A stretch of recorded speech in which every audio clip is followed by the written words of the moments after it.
শিবিরের কার্যালয় বানিয়ে ফেলেছে তারা। মানে এইটা যে আসলে একটা মানে ছাত্র সংসদ, এটা আমার কাছে এখন মনে হয় না। এখন মনে হয় যে এইটাই মূলত আপনার ডাকসু হয়েছে এখন শিবিরের প্রধানতম অফিস।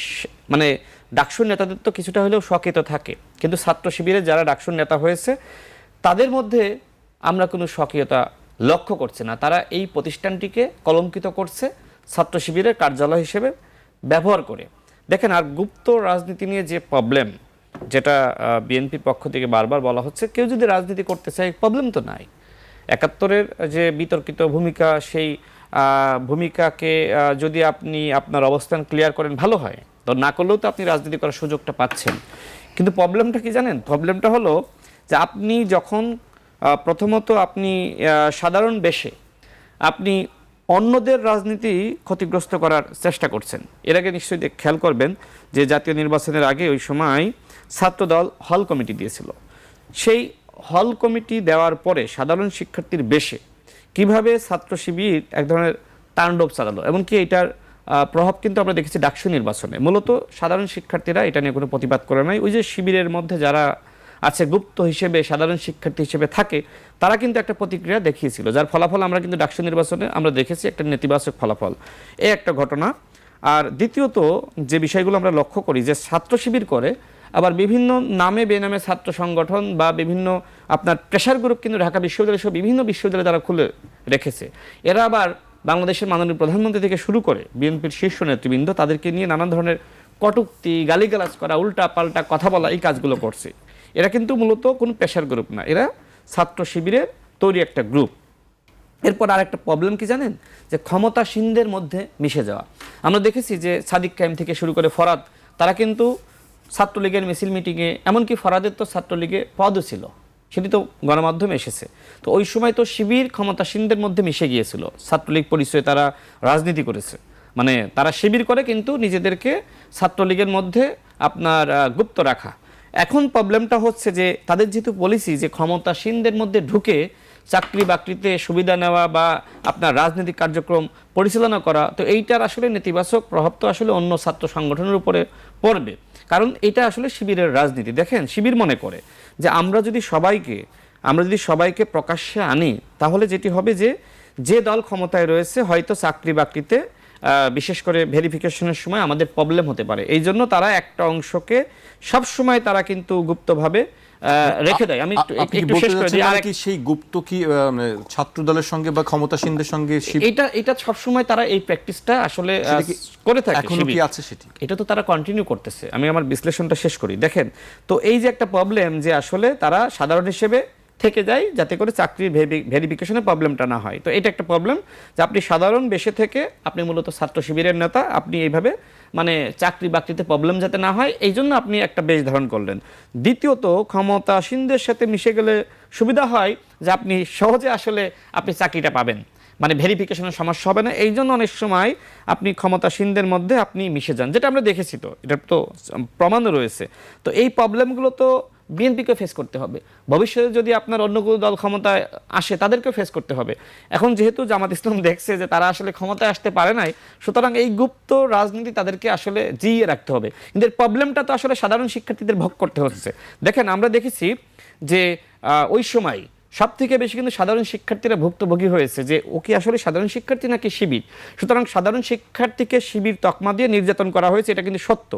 এখন যে প্রবলেমটা হতে পারে সেটি হলো যে যেহেতু শিবির এই ধরনের পলিসি অ্যাপ্লাই করে তাদের রাজনৈতিক কার্যক্রম পরিচালনা করার জন্য, এখন তো মানুষের মনের মধ্যে এক ধরনের সন্দেহ ও সংশয় সৃষ্টি হয় যে আসলে কি ও সাধারণ শিক্ষার্থী নাকি শিবির। সুতরাং যেহেতু রাজনীতি করে সে শিবির, সুতরাং একজন সাধারণ শিক্ষার্থীও কিন্তু এই অ্যাভারেজ যে এক ধরনের বলা যায় পলিটিক্যাল যে আপনার তকমা, এই সমস্যা বা সংকট, এটার মধ্যে কিন্তু সে ভুক্তভোগী হতে পারে। অর্থাৎ এই যে শিবিরের গুপ্ত রাজনীতি, এর জন্য কিন্তু সব থেকে বেশি ক্ষতিগ্রস্ত হচ্ছে সাধারণ শিক্ষার্থীরা। তো আমি এই জন্য যে অনুরোধ জামাতের প্রতি, শিবিরের প্রতি রাখতে চাই, আপনারা বাংলাদেশে রাজনীতি করেন কিন্তু প্রকাশ্যে রাজনীতি করেন। যারা শিবিরের মধ্যে আছে, শিবির করে, তারা প্রকাশ্যে সবাই আসুক। আপনি দেখবেন, এখন দেখেন ঢাকা বিশ্ববিদ্যালয় ক্যাম্পাসে বা বিভিন্ন বিশ্ববিদ্যালয়ে শিবির কিন্তু বড় বড় মিছিল করছে না। কারণ কারা শিবির করে? যদি শিবির তার সব মানুষকে একটা জায়গায় জড়ো করে, সবাই তো প্রকাশ্যে চলে আসলো, তাই না? তখন তো আসলে ওই ফাইটটা বা মোকাবেলা করতে কিন্তু ছাত্র দলের জন্য বা অন্যদের জন্য সেটা সহজ হয়। তারাও যে চাকরি বাকরির ওই চিন্তার জায়গা তাদের মধ্যে রয়েছে, যে কারণে তারা সবাইকে প্রকাশ্যে আনতেছে না। তো এই প্রবলেমটা তো আসলে ভোগ করা লাগবে। সুতরাং আমি মনে করি যে যেহেতু আপনি রাজনীতি করতেছেন, আপনি ভবিষ্যতে ক্ষমতায় যেতে চান, সুতরাং এখন যদি আপনার প্রবলেম হয়ও চাকরি বাকরিতে বা বিভিন্ন জায়গায়, যেটা আপনি মনে করছেন, যদিও প্রবলেম হওয়ার কথা না, সুতরাং আমি মনে করি আপনাদের সবার আসলে প্রকাশ্যে এসে রাজনীতি করা উচিত। জামাত ইসলাম থেকে শুরু করে, আপনার জামাত ইসলাম অবশ্যই এইটা আপনার খুব বেশি করে না, শিবির এই জিনিসটা করে। আমার মনে হয় যে এই প্রকাশ্যে রাজনীতি করাটাই তাদের জন্য বেটার। জি, আমি আপনার কাছে আসবো রাশেদ খান। আপনি যখন কথা বলছিলেন তখন আতিক ভাই একটু হাসছিলেন মুচকি মুচকি, আমি সেটা খেয়াল করছিলাম। আপনারা দুজনেই ছাত্র রাজনীতির সঙ্গে একসময় খুব ওতপ্রোতভাবে জড়িত ছিলেন। আতিকুর রহমান তিনি ইসলামী ছাত্র শিবিরের একসময় সভাপতির দায়িত্ব পালন করেছেন। আসলে আপনারাই খুব ভালো বলতে পারবেন যে এই কেন এই মুখোমুখি পাল্টাপাল্টি অবস্থান, গুপ্ত সুপ্ত এই বিষয়গুলো কেন, আতিক ভাইয়ের কাছে জানতে। আমার তো মনে হচ্ছে আজকে বিএনপি নেতারাই রাশেদ ভাইকে সন্দেহ করবেন যে রাশেদ ভাই বিএনপির ভিতরে গুপ্ত শিবির কিনা। কারণ কি? উনি যে কথাগুলো বলেছেন, একটা সংগঠনের কৌশলটা কি, এটা তো সেই সংগঠন করা ছাড়া কেউ বলতে পারবে না। ছাত্র শিবির কীভাবে চলে, তার কর্মনীতি কীভাবে হবে, কর্মকৌশল কীভাবে হয়, কথা কীভাবে কমিটি করি, এটা শিবির ছাড়া কেউ বলতে পারার কথা না।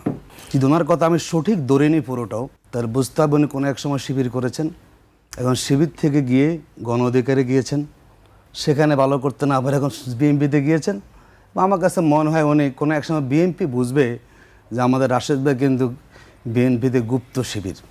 এত কিছু যদি কেউ জেনে থাকেন কোনো সংগঠনের সম্বন্ধে, অ্যাজামশন করে কথা বলা যায়, কিন্তু এত দায়িত্ব নিয়ে কথা বলা যায় না। নিঃসন্দেহে কোনো না কোনোভাবে ইনভলভ ছিলেন শিবিরের সাথে, যার জন্য শিবির কোথায় কি করে না করে আমাদের সে বেশি জানেন। নিঃসন্দেহে বিএনপি দল মূল্যায়ন করবে রাশেদ ভাইকে আগামী দিনে, এটা আমার মূল্যায়ন করার দরকার নেই। কারণ এত সুন্দর স্টাডি যিনি ছাত্র শিবির সম্বন্ধে করতে, আমি শিবিরের সভাপতি ছিলাম, এটা আমিও পারবো না যেভাবে উনি বলেছেন। দেখুন, ছাত্র শিবিরের কাজটা করার দরকারটা কি? বাংলাদেশে আমরা এত জুলুমের পরও যখন আমরা একটু স্বাভাবিক কাজ করার সুযোগ পেলাম, যে দেশের ছাত্র সমাজ ছাত্র শিবিরকে সাদরে গ্রহণ করে নিয়েছে, দেশের বড় 5টি বিশ্ববিদ্যালয় যেখানে বিপুল সংখ্যক স্টুডেন্টদের ভোট হয়ে আমরা নির্বাচিত হলাম, তো সেই সংগঠনের দরকারটা কি আমাদের গুপ্ত হওয়ার?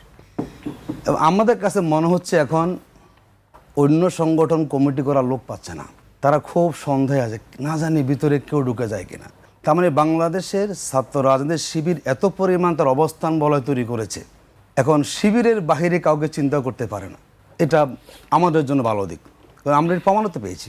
ঢাকা বিশ্ববিদ্যালয়, জাহাঙ্গীরনগর বিশ্ববিদ্যালয়, চট্টগ্রাম বিশ্ববিদ্যালয়, রাজশাহী বিশ্ববিদ্যালয়, জগন্নাথ বিশ্ববিদ্যালয়, ঢাকা এবং ঢাকার পার্শ্ববর্তী 3টা বিশ্ববিদ্যালয়ের শিবিরের বিপুল ভোটে সাধারণ শিক্ষার্থীদের ভোটে বিজয়ী করা প্রমাণ করে এদেশের ছাত্র সমাজের কাছে ছাত্র শিবিরের গ্রহণযোগ্যতা আকাশচুম্বী। তো সেই জায়গায় এসে আমাদেরকে একটা ন্যারেটিভ দাঁড় করানো। দেখুন, আমরা তো বলি যে ছাত্র শিবিরে আমাদের যে অবস্থান এখন, আমরা তো খুব কঠিন সময় শিবিরের দায়িত্ব পালন করে গিয়েছি, সে 14, 15, 16 সালে। তখনও কিন্তু আমাদের স্টুডেন্ট আমাদের সাথে আসতো, কথা বলতো, যোগাযোগ। এখন তো ভালো পরিবেশ তৈরি হয়েছে এবং আমাদের কোথাও কমিটি করতে কোনো অসুবিধা নাই। কিন্তু আমরা দেখলাম যে এই যে 1-1.5 বছর হয়ে গেল, এত ভালো পরিবেশ পাওয়ার পরেও কিন্তু শিবিরের যে মূল প্রয়োজনীয় ছাত্র সংগঠন তারা কিন্তু কমিটি করছে না, এবং যেখানেই কমিটি করছে সেখানে ভয়াবহ চিত্র। পাবনা মেডিকেল কলেজে 22 জনের কমিটিতে 11 জন ছাত্রলীগ পরিচিত ব্যক্তি কিন্তু পত্রিকায় রিপোর্ট এসেছে। ঢাকা বিশ্ববিদ্যালয় ছাত্রদলের 70 জনের কমিটি যা করেছেন, 70 জন ছাত্রলীগের পদাধিকারী ছিলেন। এবার জাহাঙ্গীরনগর বিশ্ববিদ্যালয়ের কমিটিতে 13 ছাত্রলীগ কর্মী ছিলেন। মানে যেখানে কমিটি ওনারা করেন, পরের দিন পত্রিকা আসে কি এর বড় অংশই তারা একসময় ছাত্রলীগ করেছেন। তা আপনি তাহলে কমিটি গঠন কেন করছেন না? মানে কমিটি গঠন করতেই গেলেই মনে হয় কি যে যিনি এখন ছাত্রদলের কমিটিতে আসছেন তিনি কি একসময় ছাত্রলীগ করতেন। এই যে একটা ভয়, আমরা দেখতাম যে আওয়ামী লীগের আমলে আওয়ামী লীগের লোকেরা জামাত শিবির আতঙ্কে ভুগত, এত আতঙ্ক, এবং আন্দোলনে যখন শেষ মুহূর্তে তখন আতঙ্কে ভুগছিল যে এই আন্দোলন জামাত শিবির করছে।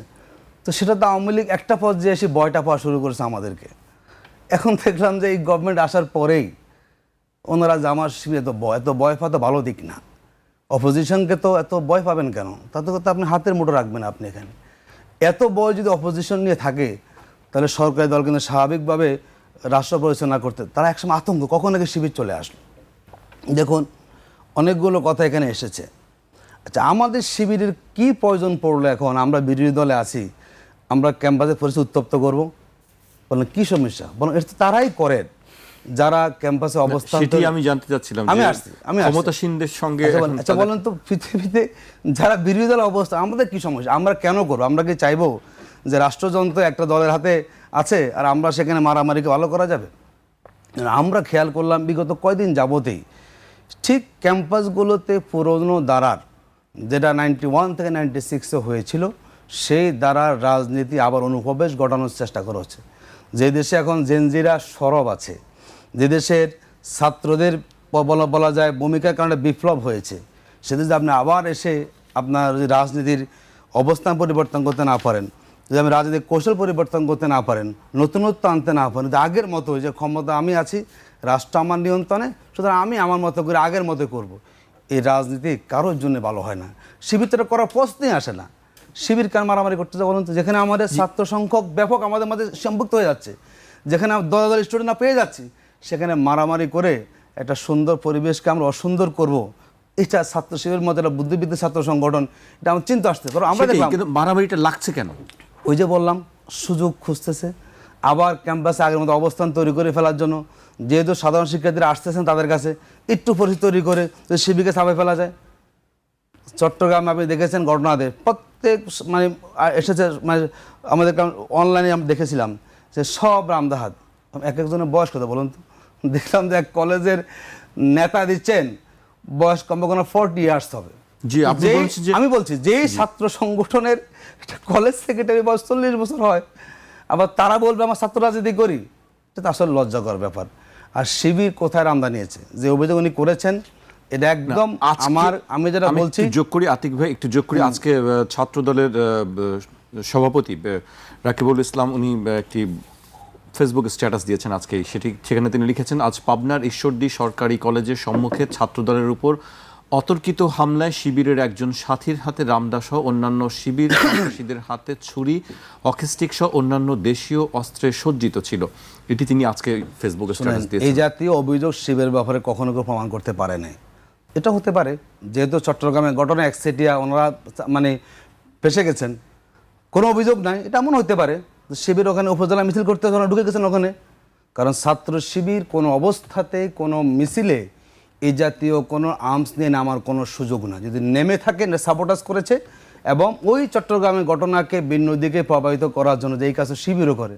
আমরা যখন বললাম যে এখন নতুন ভার্সন আসছে, এগুলো ওই যে রামদা দিয়ে নামেন, যখন ব্যাপকভাবে মানে সোশ্যাল মিডিয়াতে নিয়ে চলছে, এটাকে একটু ভিন্ন দিকে ঘোরানোর জন্য যে এখন শিবির করছে। শিবির কাজ কেন করবে?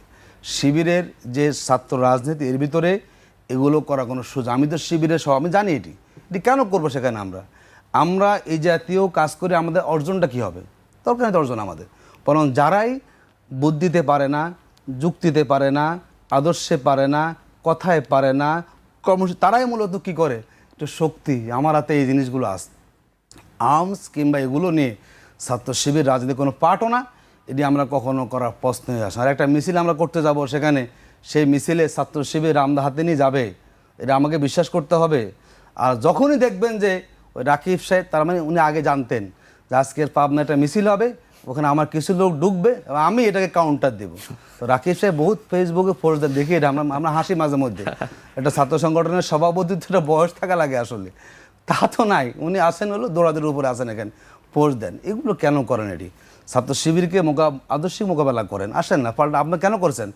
শাহজালালে যখন আমরা ইলেকশন করে বিজয়ী হব, ঠিকই কি কৌশল ইলেকশনে বন্ধ করে দিলেন? আমাদের সাথে ক্যাম্পাসে আসেন, ওপেন ইলেকশানে আসেন, ইলেকশন করুন, আমরা দেখুন ছাত্ররা কাকে পছন্দ করে। এই নেগেটিভ দাঁড় করে তো কোনো লাভ নাই। শুনে এগুলো আওয়ামী লীগ বহু করেছে, বহু জঙ্গি, আমরা খারাপ, এই সেই কত কিছু বলেছে না। চিটাগাঙ্গে সেদিন শিবির ওয়ার্ড সভাপতি পা কাটছে কারা? দিবালকের মতো স্পষ্ট প্রমাণ কি আপনি মুছে ফেলতে পারবেন? সো আমরা যেটা বলি বলুক, শোনে, আমরা যেটা মাঝে মাঝে আমাদের ভালোও লাগে বা আরও বিরোধিতা করুন। এই বিরোধিতা আজকে আমাদের এই পর্যায়ে নিয়ে আসছে। জামাতের সমর্থনে জামাত শেষ, সেই জামাত এখন দানের শীষ এবং দাঁড়িয়ে ফেলা ইলেকশন হলে যেখানে 42% ভোট পাচ্ছে, আরও মানুষ মূল্যায়ন করবে। যত নেতিবাচক আলোচনা হবে, গুপ্ত বলেন, সুপ্ত বলেন, আরও যা বলার সব নতুন করে নিয়ে আসেন। যত শব্দ ভাণ্ডার দিয়ে জামাত সে মোকাবেলা করুন, আমরা মনে করি এই ন্যারেটিভ শব্দ ভাণ্ডারের বিপরীতে আমাদের আদর্শ, আমাদের কর্মপন্থাই এদেশের মানুষের মন জয় করেছি, আরও জয় করব। নেগেটিভ যত হবে, কারণ শেখ হাসিনা যা করেছে 15 বছরে, বহুত করেছে, কোনো কিছু বাদ রাখে নাই। যদি সেখান থেকে এসে জামা শিবির ঘুরে দাঁড়াতে পারে, তার নতুন যারা খেলোয়াড় মাঠে নামছেন, হয়তো আপনারা খেলুন, আমরা এনজয় করে দেখবো। আমরা আমাদের বুদ্ধি, আমরা আমাদের মেধা এবং ধৈর্য দিয়ে মোকাবেলা করে আমরা ইনশাল্লাহ মানুষের মন, তা আমরা বিচলিত নই, যা বলে বলতে থাকুন। আর নতুন যেই একসময় বহু নেগেটিভ বিভিন্ন শব্দ দান করানো হয়েছিল, ছাত্ররা ওই নেগেটিভ তারা ন্যারেটিভ তারা ভেঙে দিয়েছে। একসময় গুপ্ত সুপ্ত এমন একটা শক্তি তৈরি হবে, এই শক্তিও কিন্তু তাদেরই মূলত অবস্থা পরিণতি খারাপ হবে, আমাদের কোনো অসুবিধা সেখানে নাই। জি, আমি আপনার কাছে আসবো, আমি পর্যায়ে আবার রাশেদ খানের কাছে আসতে। আপনারা যখন দুজনেই কথা বলছেন, দুজনেই কথা শুনে দুজনেই বেশ হাসছিলেন, একটি ভালো লক্ষণ। বাইরে উত্তেজনা থাকলেও আপনাদের দুজনের মধ্যে একটি সৌহার্দ্য সম্পর্ক থাকুক, সেটি আমরা চাই। অনেক কথাই তিনি বলছিলেন। প্রথমে আপনাকে অভিযোগ করা হয়েছিল যে আপনি গুপ্ত কিনা, সেই প্রশ্নটি তিনি রেখেছেন। আরেকটি বলছিলেন যে যতই নেতিবাচক প্রচারণা চালানো হোক না কেন, ততই তাদের আসলে এটিতে বাড়বে, এবং যে অভিযোগগুলো করা হয়েছিল সেই অভিযোগ তিনি মানতে চান না। আচ্ছা দেখেন, আপনাকে ছবিটা দেখাই, বাংলা বুলেটিন। আর তিনি বলছেন যে এটি গুপ্ত কিনা, আপনাকে দেখাই বাংলা বুলেটিন, এবং এই ভিডিও আপনার ওই শিবির তার প্রমাণ কি ব্যাক সাইড বাংলা বুলেটিনে যারা বাংলা বুলেটিন ব্যাক সাইড আমি একটু শেষ করি। এটা হচ্ছে একটা স্ক্রিনশট, তাদের ভিডিও সেখানে এটা আছে, আপনি দেখে নিতে পারেন, তাদের পেজে আছে, আমি নিজেও শেয়ার দিয়েছি, এবং এই ছবিটা নিশ্চয়ই আপনি দেখতে পাচ্ছেন। এখন আপনি শিবিরে বুঝবেন কিভাবে আপনি? আচ্ছা, সেখানে স্লোগান দিচ্ছে নারায়ে তাকবীর আল্লাহু আকবার, এবং শিবির একসাথে রয়েছে। না, এইটা যদি আপনি বলেন কি দায়িত্বে, মানে একটু আগেই তো সেখানে সংঘর্ষের ঘটনা ঘটলো, মারামারি যখন লাগে তখন তো উপকর মিশে জানাতে হবে সেখানে। আচ্ছা, তো আমি সেটাই বলি। দেখেন, আমি কিন্তু আমার বক্তব্যের মধ্যে বলেছিলাম যে এই যে শিবির যে গুপ্ত রাজনীতি করছে, এটা তো একটা অ্যানালাইসিস আছে, তাই না? বিএনপি যেহেতু গভর্নমেন্টে রয়েছে, বা আপনার আরও অনেক এজেন্সি আছে, তারাও তো এটা অ্যানালাইসিস করে।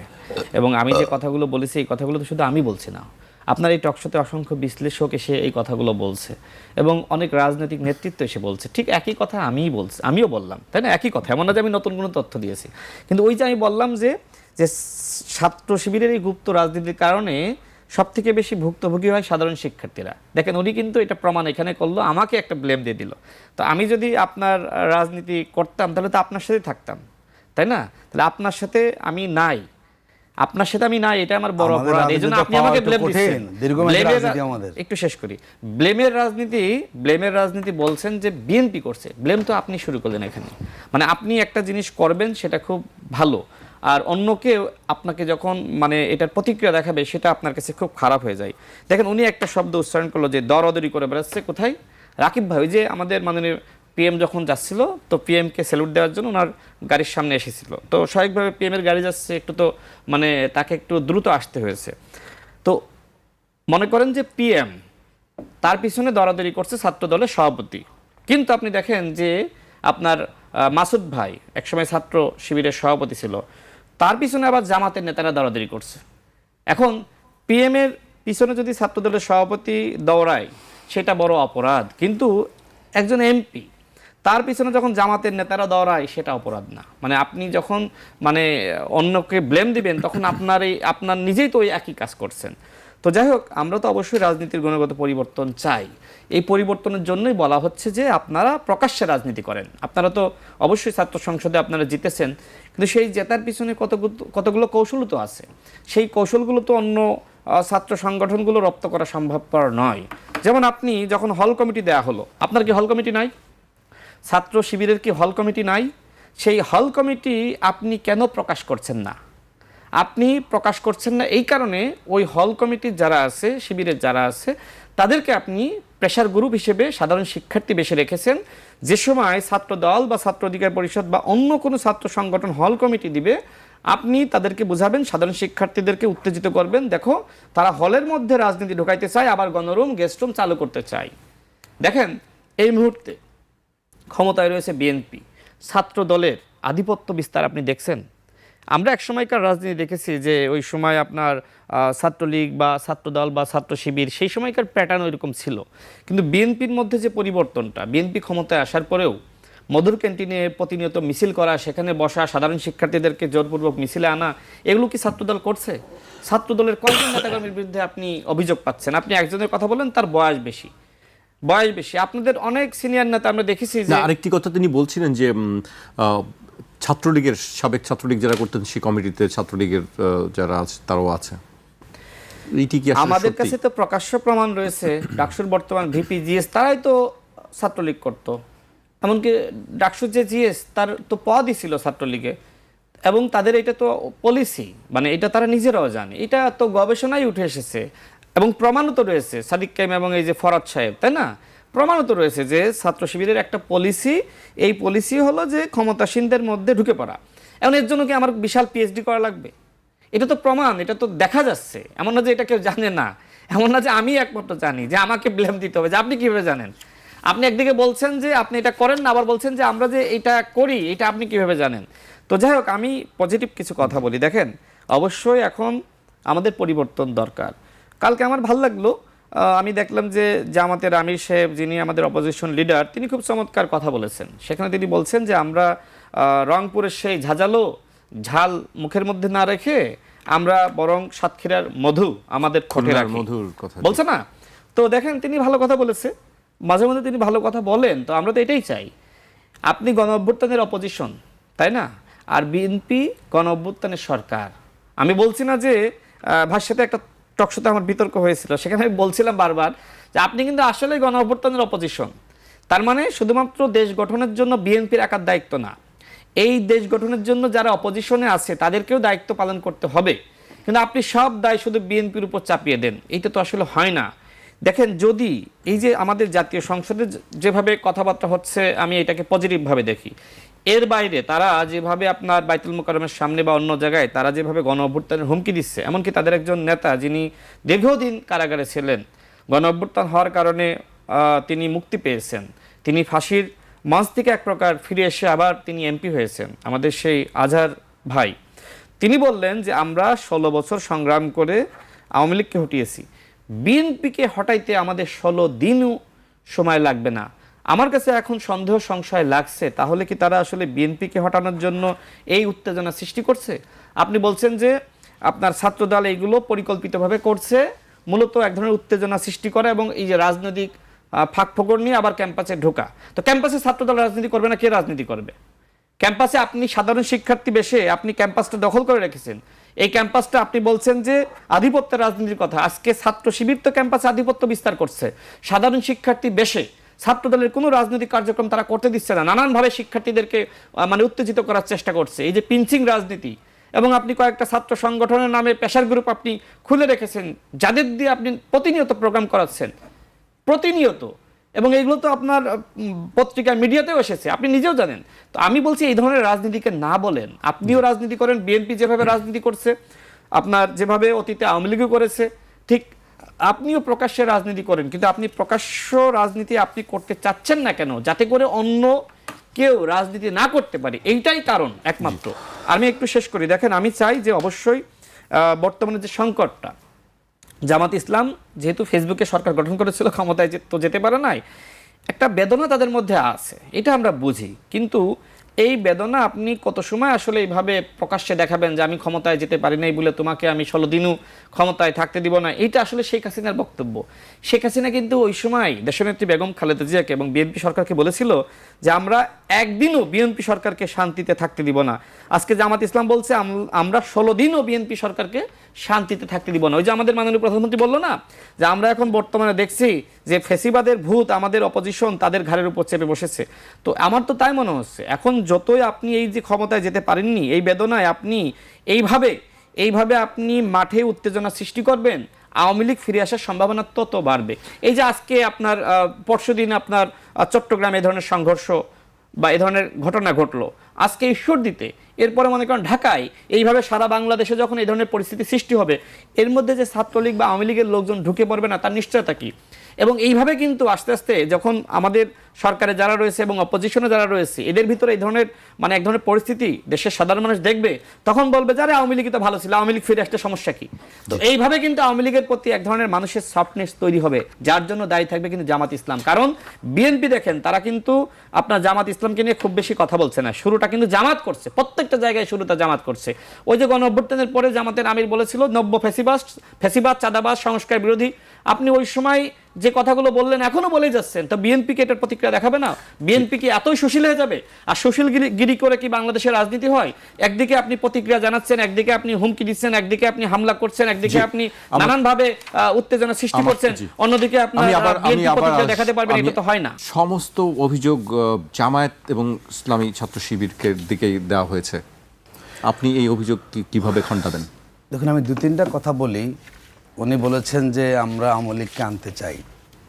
বর্তমান যিনি আমাদের আইনমন্ত্রী আছেন মাসাদুজ্জামান সাহেব, ওই নির্বাচনী মাঠে বলেছেন জামাতের পক্ষ থেকে আওয়ামী লীগকে নিষিদ্ধের জন্য পিটিশন দেওয়া হয়, বিরোধিতা করেছি। সেই বিরোধিতাকারী ব্যক্তি কিন্তু এখন বাংলাদেশের আইনমন্ত্রী হয়েছেন। এটি ওনার বক্তব্য উনি কুষ্টিয়াতে বলেছেন নির্বাচনী প্রচারণাতে। 26/1/2026 বিএনপির মহাসচিব বলেছেন আওয়ামী লীগ আমাদেরকে বিপদে ফেলে চলে গেছেন, থাকলে অন্তত একটা গণতান্ত্রিক ব্যবস্থা চালু থাকতো। আরও বলেছেন হাসিনা আফার রেখে যাওয়া কর্মী সমর্থকদের পাশে আমরা আছি। এগুলো সবই আপনি বিভিন্ন মিডিয়া হেডলাইন হয়েছে, উনি ঠাকুরগাঁও সেখানে বলেছেন। এই যে আমরা দেখলাম যখন ওনারা নমিনেশন দিয়েছেন 300 আসনের, সম্ভবত ফরিদপুরে একজন আওয়ামী লীগের নেতা 3 নমিনেশন পেয়েছেন, পরে তাকে বাদ দেওয়া হয়েছে। সংরক্ষিত আসনে মনোনয়ন দিয়েছেন না, সেখানে গোপালগঞ্জের ওই যে বিএনপি যিনি বলছেন যে আমি 52 বছর আওয়ামী লীগ করেছি, সুবর্ণা সম্ভবত, তাকে তারা মনোনয়ন দিয়েছেন।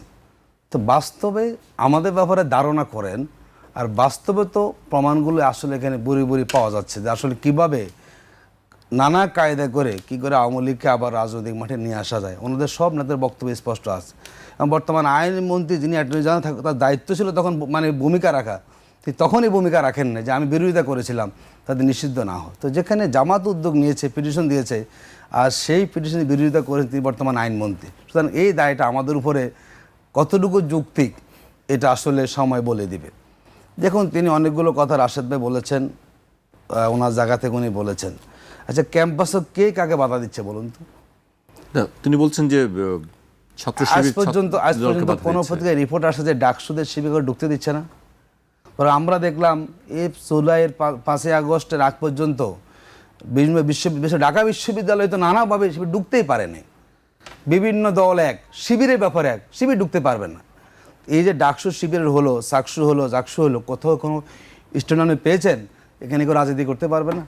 মোদ্দা কথা হচ্ছে নতুন বাংলাদেশে ছাত্ররা যে নতুন রাজনীতি দেখতে চায়, ছাত্র রাজনীতি, গঠনমূলক রাজনীতি, এই গঠনমূলক রাজনীতি নিয়ে এখনও ওনারা হাজির হতে পারেন নাই। ছাত্রদল গতানুগতিক দ্বারা রাজনীতি করছেন আগের মতোই।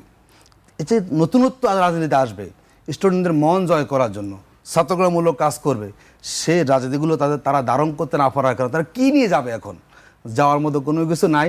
কারণ আগের মতো সে টেন্টে বসে করবেন এটি স্টুডেন্ট পছন্দ করে না। স্টুডেন্টরা চায় যারাই ছাত্র রাজনীতি করবেন তারা ছাত্রবান্ধব রাজনীতি করবেন। তো শিবিরের কাছে এই দিকগুলো বরাবরই শিবির এগুলো করে বলেই শিবিরের জন্য সব সহজ।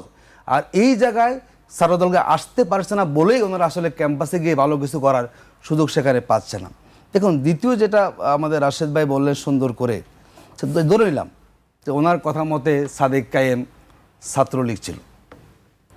ঢাকা বিশ্ববিদ্যালয়ে যদি যেই ক্যাম্পাসের ছাত্ররা ছাত্রলীগকে তাড়িয়ে অভ্যুত্থানকে সফল করেছে, ওই জায়গায় ছাত্ররা বুঝিনি আবার ছাত্রলীগে বিভাগ নির্বাচন করবে? বলুন, যে যদি ছাত্রলীগ সে করে ওনাদের কথা মতো, তাহলে যেই বিশ্ববিদ্যালয় থেকে ছাত্রলীগকে তাড়ানো হয়েছে সেই ঢাকা বিশ্ববিদ্যালয়ে কি ছাত্ররা এত তাদের কোনো বিশ্লেষণ নাই?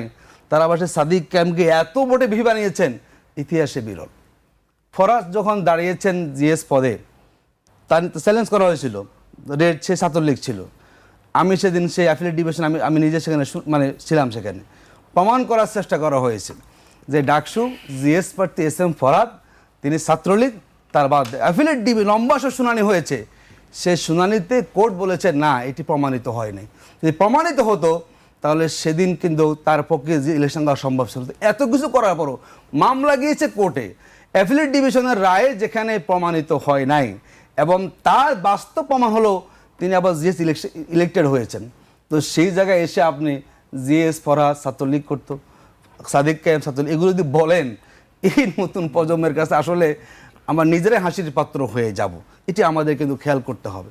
দেখুন, যেটা আমরা মাঝে মাঝে বলি, আপনি রাজনৈতিক বয়ান রেডি করেন যেটা সবাই গ্রহণ করে নেবে, বিকল্প আকর্ষণীয় করেন, কিন্তু গতানুগতিক দ্বারা যদি ন্যারেটিভ দাঁড় করে থাকেন, এগুলো এখন এই সময় এসে এটি খুব বেশি আসলে কি করা যায় না, প্রমাণ করা যায় না। বিজেপি আরেকটু উনি আমাদেরকে বলেছেন আমরা ক্ষমতা আসতে পারি নাই, এখন কথাবার্তা আসতেছে না। আমি বিএনপির বহু বাইকে বলেছি যারা আমার সাথে টকশো করেন, যে ভাই আপনি বলুন তো, যে ডক্টর খলিল সাহেব আপনার এত কথা বলেছেন, রিজিভে বলেছেন যে একজন বিদেশি নাগরিক আছে আপনি কেন করবেন, বলি এত কড়া বক্তব্য দিয়েছেন সালাউদ্দিন সাহেব একে নিয়ে, আমাদের খলিল সাহেবকে নিয়ে। কি একটা জাদু আমরা দেখলাম। এই ভদ্রলোক মানুষ উপদেষ্টা দেখে পদত্যাগ করলেন, ইনু হয়ে গেলেন এখন তিনি বিএনপির কোনো সমর্থক বা সমর্থনা যোগও দেন নেই। একটা দলের ভিতরে কি আর কোনো লোক নাই, কোন স্বার্থে কী কারণে এই খলিল সাহেবকে পররাষ্ট্রমন্ত্রী বানানো হলো বলুন তো আপনি? এ তো বলা যায়, স্পষ্ট বোঝা যাচ্ছে। কী কারণে বলুন? যে উপদেষ্টা নিয়ে আপনার এত বক্তব্য ছিল, যাকে নিয়ে আপনি এত বক্তব্য দিয়েছেন সে দেশের নাগরিক না, সে কী করে সে নিরাপত্তা পরিষদের দায়িত্ব পালন করে? তো সেই ব্যক্তিটাকে আপনি এখন আবার রাষ্ট্রে পররাষ্ট্রমন্ত্রী বানিয়ে কি বাংলাদেশটাকে আপনি ইনসিকিউর করে দিচ্ছেন? নাকি ওই সময় খলিল সাহেব যা পারে নাই এখন আবার তাকে দিয়ে সেই কাজটা করিয়ে এই বাংলাদেশকে আপনারা আবার হুমকির মধ্যে ফেলার চেষ্টা করছেন? আমাকে বলতে পারি না। তাহলে এই পুরস্কার আপনি কেন পেল বলুন তো? বলতে হবে যে খলিল সাহেব এই পুরস্কার কেন পাইছেন। বিদেশি নাগরিক আসছেন ওই সময় দেশে, তিনি এমন কি কাজটা করলেন যে এই মানুষটাকে দেশে পররাষ্ট্র বানাতে হবে? যেটা আমরা জানি, আমরা বলতে চাই না। নানা ঘটনা ঘটেছে বাংলাদেশটাকে নিয়ে, রাজনীতির বাইরে বহু রাজনীতি, ওগুলো আমরা জানি, এগুলো এখানে বলার বিষয় না। তো আমরা সবাই যে ইলেকশনটা কী হয়েছে, জামাত কী করেছে, কারা কী করেছে, সব আমরা জানি। আমরা আমাদের দলীয় আমির বলেছেন দেশের নিরাপদ সুন্দর পরিবেশ রাখা, মেনে নিয়েছি, আমরা নিয়ে তো কাজ শুরু করেছি। আমরা তো এটা নিয়ে রাস্তাঘাট আমরা অবরোধ করছি না। আমাদের এখন যে ইস্যুটা মাঠে নেমেছি আমরা, দেখুন আজহার সাহেব কথা বলেছে, কিন্তু রাজনীতির কথা বলে কথা, এগুলো বলবোই আমরা। তার মানে আপনারা ভয় পেয়ে গেছেন যে 16 দিনে ভয় পেয়েছেন, ভয় না পেতেন এই কথা বলার দরকার ছিল কি? ওই নর্মাল টোনে আমি সে প্রোগ্রামে ছিলাম, লয়ার্স কাউন্সিলের হলো আপনার ইয়েতে জসকোর শাখাতে আমাদের প্যানেলের পরিস্থিতি ছিল সবুজ প্যানেল আইনজীবী সমিতি, বলছেন যে নর্মাল মোড, এটা কোনো উত্তেজিত হয়ে বলেন নাই। যদি এই কথাটুকু আপনারা এত ভয় পেয়ে যান তাহলে তো মুশকিল। আসলে 2/3 মেজরিটি ফর একটা দল এত সাধারণ বাক্য শব্দ চয়ন যদি এত ভীতি কারণ হয় তাহলে তো দেশ চলবে না। আসলে আপনারা সাহসী হন না। আমরা অনেক কথাই তো বলবো আমরা, এবং কথা বলার দায়িত্ব আমাদের। আমরা তো কথা বলেই ফিল আমাদের নিয়ন্ত্রণে রাখবো, এবং সবসময় এটাই হয়, যারা অপোজিশন থাকেন তার জনগণের হয়ে থাকেন, সাথে নিয়ে থাকেন, জনগণ যে কথাগুলোকে পছন্দ করে সেগুলো আমরা বলবো। এখন যেটি আমার ইস্যু হয়ে গেছে আমাদের এখন, যে আমাদের গণভোট নিয়ে, দেখুন প্রবলেমটা এখানে। আমি অনেক ব্যাগে বলছি, এবং আমি এটাই আপনাদের দায়িত্ব নিয়ে বলছি, বিএনপি এখন গণভোট নিয়ে যে জায়গাটায় গিয়েছে, বিএনপির যারা একদম তৃণমূলের নেতা, যারা রিয়েল বিএনপি করেন, বহু বাইরেই কিন্তু তারাই নিজেরা এটাকে মানতে পারছে না। কোনো একটা গ্রুপের চাপে কিন্তু এই কাজটা করেছেন। আচ্ছা আমি যদি আপনাকে বলি, এই গণভোটের রায়টা মানলে বিএনপির কী অসুবিধা? যদি তারা গঠনমূলক রাজনীতি করতেন, এই বিএনপি সমকক্ষ তো কেউ ছিল না। তো তারা কেন আজকে সম্পূর্ণ সংকটটা তৈরি করেছেন? মানুষ রায় দিয়েছে। আমি তো কালকে রাতে বৈশাখীতে বলেছিলাম যে 50% ভোট দিয়েছে বাংলাদেশের মানুষেরা, আর 70% দিয়েছিল আমেরিকা থেকে আইসা, ইন্ডিয়া থেকে এসে ভোট দিয়েছে, চলে গেছে এরা আবার। কারণ এরা বাংলাদেশের নাগরিক না। যদি হতো তাহলে 50% বাংলাদেশের নাগরিকের ভোটের প্রধানমন্ত্রী হয়েছেন, তাহলে 70% বাংলাদেশের নাগরিকেরা ছিল। এদের কেন ভোটটাকে মানলেন না আপনি? তার মানে এরা মনে করুন তার ইটি বাস্তবতা আপনি আসেন। একটা দেশকে আমরা সুন্দর চাই, স্বাভাবিক চাই, নানা নেগেটিভ। এটি আওয়ামী লীগের একটা রাজনৈতিক ফ্যাশন ছিল, এই ফ্যাশন টিকে নাই। এখন নতুন বাংলাদেশে এরকম বহু ফ্যাশন আসবে, সময়ের ব্যবধানে এই ফ্যাশন টিকবে না। সো ভালো জায়গায় আসুন, ভালো রাজনীতি করুন, মানুষকে বোঝান, আকর্ষণীয় দিক সামনে নিয়ে আসেন, এটি মানুষ অ্যাপ্রিসিয়েট করবে। অমুক গুপ্ত, অমুক সুপ্ত, অমুক এই সেই, এগুলো এখন আর মানে জমিনের ফরেন আগে হাওয়া হয়ে যায় উপরের দিকে, এটাকে জমি নিতে পারে না কখনো। যে আমি শেষ করব, শেষ পর্যায়ে চলে এসেছি, আমি রাশেদ খানকে দিয়ে শেষ করব। অনেকগুলো অভিযোগ আবারও তিনি তুলেছিলেন, সেই কোনো বক্তব্য আপনি রাখতে চান কিনা? দেখেন ওনার শেষ কথা, শেষ। সেই কথা দিয়ে আমি শুরু করি। তিনি একদিকে বললেন যে নির্বাচন নিয়ে কী হয়েছে আমরা সবাই জানি, এবং জামাতের নেতারা যেটি বলছেন যে নির্বাচন নিয়ে ইলেকশন ইঞ্জিনিয়ারিং হয়েছে। আপনাকে স্পষ্ট করতে হবে, শুধুমাত্র কি আসলে জাতীয় নির্বাচন বা ওই ভোট নিয়ে ইঞ্জিনিয়ারিং হয়েছে নাকি গণভোট নিয়েও হয়েছে? নির্বাচন তো দুইটা একসাথে হয়েছে না। সুতরাং আপনাকে বলতে হবে যে দুইটাই হয়েছে না একটা হয়েছে। আমার কথা কি আপনি বুঝতেছেন? হ্যাঁ, আমি তো গণভোটে যে ইলেকশন বুঝতেছি, কিন্তু ইঞ্জিনিয়ারিং আমার হয়নি, মাথার উপর দিয়ে যাচ্ছে। জি, আপনি যে বললেন যে নির্বাচনী ইলেকশন ইঞ্জিনিয়ারিং হয়েছে, তার মানে কি শুধুমাত্র ওই যে জাতীয় নির্বাচনের যে ভোট, ওই ভোটে ইলেকশন ইঞ্জিনিয়ারিং হয়েছে? গণভোট খুব পাক এবং পবিত্র, সেখানে ইলেকশন ইঞ্জিনিয়ারিং হয়নি? মানে দুই জায়গায় ইঞ্জিনিয়ারিং এর, মানে আমি সেই প্রশ্ন ওনাকে রাখছি যে ইলেকশন কি তাহলে কি একটা ইঞ্জিনিয়ারিং হয়েছে আর একটা হয়নি? তাহলে আপনারা গণভোটের যে ইঞ্জিনিয়ারিং সেটা নিয়ে কেন কথা বলছেন না? মানে এইটা আপনাদের পক্ষে গেছে এই জন্য, আর ওইটা আপনাদের পক্ষে যায়নি এই জন্য? তো যাই হোক, এখন বিষয়টা হলো আমাদের যারা অপোজিশনে আছে তারা অনেক কথা বলবেই, যে কথা ভাই বললেন যে আমরা তো কথা বলবো, আমাদের কাজই তো কথা বলা। তার মানে এখন তারা এই যে কথাবার্তা যেগুলো বলছেন, এগুলো কেন বলছেন? সরকারের কাছ থেকে একটু বেশি আদায় করার জন্য। সে বেশিটা কি দেখেন, যখন বিভিন্ন কমিটি বেশি আদায় করার জন্য, বিভিন্ন সুযোগ সুবিধা, এই যে কমিটি গঠন করবে, সেখানে আমরা দেখলাম আমাদের অপোজিশন লিডার তিনি বলছেন যে যদি 50% এই কমিটিতে আমাদের লোক রাখা যায় তাহলে আমরা কমিটি থাকবো, নাতে থাকবো না। তার মানে কি আপনি ভাগটা সমান চাচ্ছেন? আপনি আসন পেয়েছেন সব মিলিয়ে 77টা, আর আপনি ভাগ চাচ্ছেন আপনি একদম ইকুয়াল। এটা তো আসলে হয় না, এটা তো সমতা না, এটা তো সাম্য না, এটা তো ন্যায় বিচার না। আপনাকে ওই পরিমাণ চাইতে হবে যে পরিমাণ আসন আপনি পেয়েছেন, সেটাকে বলে ন্যায় বিচার, সেটাকে বলে সাম্য, সেটাকে বলে সমতা। কিন্তু আপনারা আসলে অন্যদিকে আছেন।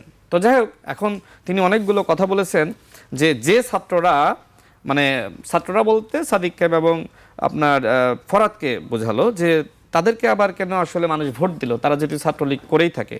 দেখেন অন্তর্বর্তীকালীন সরকারের সময়ে কিভাবে প্রশাসনকে জামাতিকরণ করা হয়েছিল আমরা জানি। এই যে কয়েকজন বিচারপতিকে পরবর্তীতে সরে যেতে হয়েছে না, এবং বিচারপতিদেরকে কারা বসিয়েছিল, কোন প্রক্রিয়ায় বসিয়েছিল, সেটা তো আমরা জানি। আরেকটি বিষয় হচ্ছে পররাষ্ট্রমন্ত্রীর বিষয়ে কথা বলছেন। আসবো, একটা ঘটনা বলি, সেটা হলো যে এনসিপি দল হিসেবে কোন দলের সাথে জোট করবে সেটাও কিন্তু ডক্টর মোহাম্মদ ইউনূস ঠিক করে দিয়েছে। একজন প্রার্থীর ব্যাপারে ডক্টর মোহাম্মদ ইউনূস নিজেই জামাতের আমির সাহেবকে ফোন দিয়েছিলেন যে ওনার আসনটা ছেড়ে দেন। দেখেন, এই যে ডক্টর মোহাম্মদ ইউনূসের যে বক্তব্য আপনি খেয়াল করবেন, তিনি বলেছিলেন যে এই ছাত্ররাই পরবর্তীতে মন্ত্রী হবে, হ্যাঁ, বড় বড় জায়গায় যাবে, সরকার পরিচালনায় অংশ নিবে। কোন ছাত্ররা? এনসিপির ছাত্ররা। এখন ইউনূস সাহেবের সরকার চেয়েছিল জামাত এনসিপি জোট ক্ষমতায় আসুক, এদেশের জনগণ চায়নি, এদেশের জনগণ বিএনপিকে ভোট দিয়েছে। খলিল সাহেবের কথা বললো, দেখেন খলিল সাহেব তিনি একজন পড়াশোনা আলা মানুষ, তার জ্ঞান আছে এবং তিনি বিতর্ক কম করেন। অন্তর্বর্তীকালীন সরকারের সময় কাজ করেছেন, যদিও ওই সময় বিএনপি সমালোচনা করেছিল, এটা সত্য, কিন্তু উপদেষ্টারা কেউ কেউ তো এনসিপিতেও গেছে। এখন কোনো উপদেষ্টা যদি বিএনপিতে যায় সেটা কি অন্যায়? আপনারা একবার প্রশ্ন তোলেন না কেন? ওই সময় তো আমরা দেখেছি যে আমাদের মানে জামাত ইসলাম এবং এনসিপির বন্ধুদের মধ্যে তুমুল সংঘর্ষ, দেখি নাই? সেই সময় দেখবেন নাহিদ ইসলাম তিনি বলেছিলেন যে এদেশের মানুষ কখনোই জামাতের নেতৃত্বকে গ্রহণ করবে না। সেই নাহিদ ইসলাম কিন্তু জামাতের নেতৃত্বে জোটে গিয়েছে। তার মানে ভাইয়ের কথাই সত্য যে আমরা তো রাজনীতিবিদ, আমরা কথা তো বলবোই। তো এই কথা আপনি বলবেন, এই আচরণ করবেন, আবার আপনি বলবেন যে এটা আদর্শিক জোট, এটা তো হয় না। তার মানে নাহিদের কথা মতনই কিন্তু মানুষ জামাতকে ভোট দিয়ে ক্ষমতায় আনে না। এটা তো বিএনপির দোষ না, দেশের মানে আমার আপনার দোষ না, এটা তো নাহিদের কথা মতনই। দ্বিতীয়ত, হ্যাঁ শেষ করে দিচ্ছি 1 মিনিটে। দ্বিতীয়ত দেখেন, সেই সময় কিন্তু হাসনাত আব্দুল্লাহ নিজেই জামাতি ইসলামকে আসলে ইসলামিক দল সেটা নিয়ে প্রশ্ন তুলেছিলেন। এছাড়া এটা কি আসলে ভারতের দল নাকি বাংলাদেশের দল সেটা নিয়ে প্রশ্ন তুলেছিলেন আপনার এই যে আপনার নাসিরউদ্দিন পাটোয়ারি। এছাড়া দেখেন যে জামাতের সাথে জোট করার কারণে এখন জামাত জোট থেকে যিনি সংরক্ষিত আসন হতে চেয়েছিলেন পারেন নাই, তিনি কিন্তু আসলে ওই সময় চাননি। তো যাই হোক, দেখেন আল্লাহর কি কুদরত, এই এখনো তিনি পারলেন না, তার ওটা স্থগিত হলো। সেই মনিরা শারমিন বলেছিল যে জামাতের সাথে জোটে যাচ্ছে, আমি অন রেকর্ডেড জিটিভি একটা টকশোতে বলেছিল যে আমি জামাতের সাথে জোটে যাওয়ার কারণে আমি আসলে মানে এই সরকারের কোনো পার্ট হবে না, মানে ওই জামাতের যে জোট হবে সেটা কোনো পার্ট হবে না। তো দেখেন আবার আমরা দেখতে পাচ্ছি যে তারা আবার মানে এনসিপিতে এমন একটা অবস্থা সৃষ্টি করেছে যে আধা এনসিপি আধা জামাত। মানে আপনি দেখেন না যে আমাদের মানে একজন জামাতের নেতা তিনি কিন্তু আপনার ডাক্তার মাহমুদ মিতু হামিদুর রহমান আজাদ ভাই, তিনি কিন্তু বলছেন তুমি তো আধা জামাত আধা এনসিপি।